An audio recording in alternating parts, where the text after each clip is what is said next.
Popsicles feel like a novel, romantic treat, but with the right tools, our next guest says they can be easy and everyday. Recipe creator Tami Steggell is keeping things cool in our kitchen today, and I should say we know and love Tami for many reasons. She is the owner, we thank her for this, of Ruby Snap. But from cookies to popsicles, you've kind of found a passion for this treat over the last many summers. Yeah, well, especially right now because it's flaming hot, historically hot.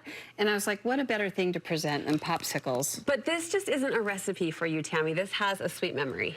It has a sweet memory because I have gone to Lake Powell my whole life with my family before I got married and after I got married, years upon years, and we would always go and get a coconut cream popsicle before we took off to the hot sun, the hot desert sun. Yes, yes. And so I recreated that popsicle because I liked it because it was just so creamy, but it's a little chewy, has chewy bits of coconut in it.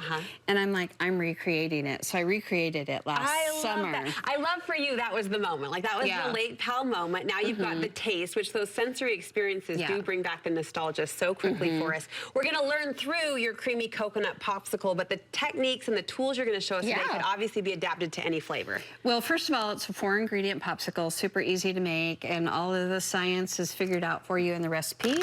It just takes a little bit of coconut. A little bit of cream.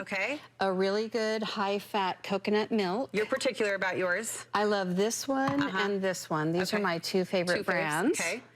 Because they have the highest fat content in milk, not cream.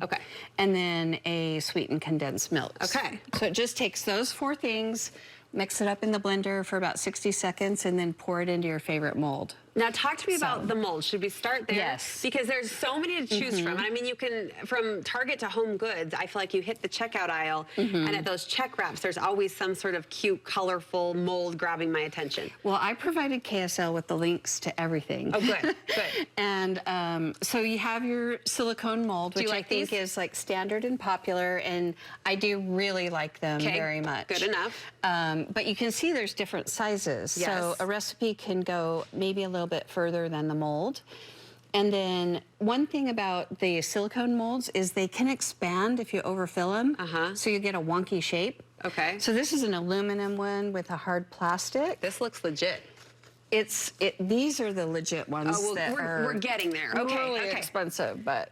And then these cute little silicone like push-up pop molds. Oh, I haven't seen these. So you just fill them and then you can push them up.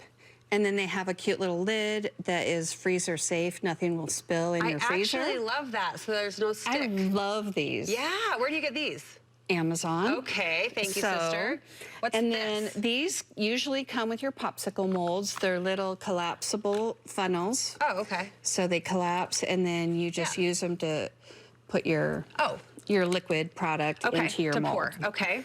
And then popsicle sticks are really important. Yeah. So this is a 5.5-inch popsicle stick. Oh.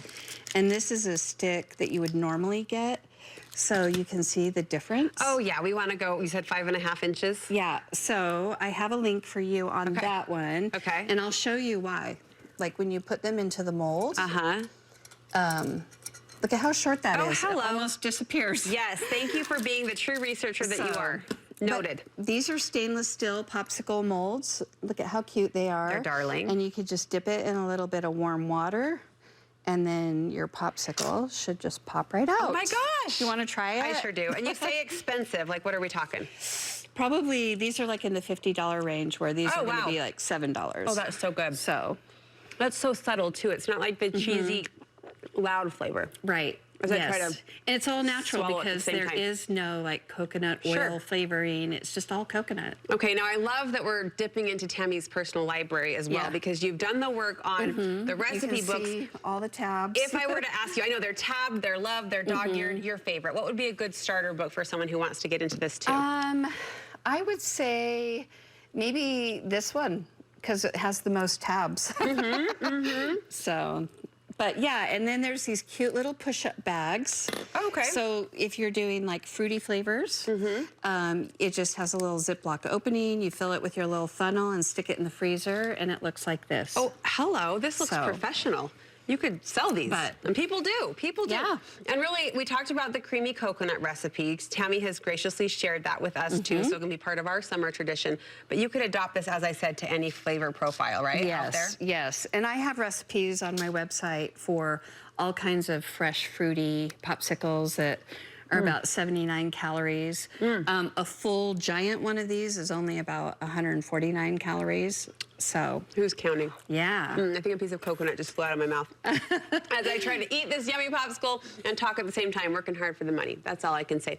Tami, thank you so much. Where can we connect with you to get more recipes and more food ideas? You can find recipes, food ideas, and equipment links on bitemeindustries.com, and you'll also find this recipe on KSL. Tami's a great follow. She'll inspire you to be more foodie if that's kind of in your goal set. So we'll link you over to her platform too. Thank you. You're Summer welcome. cheers. We love you.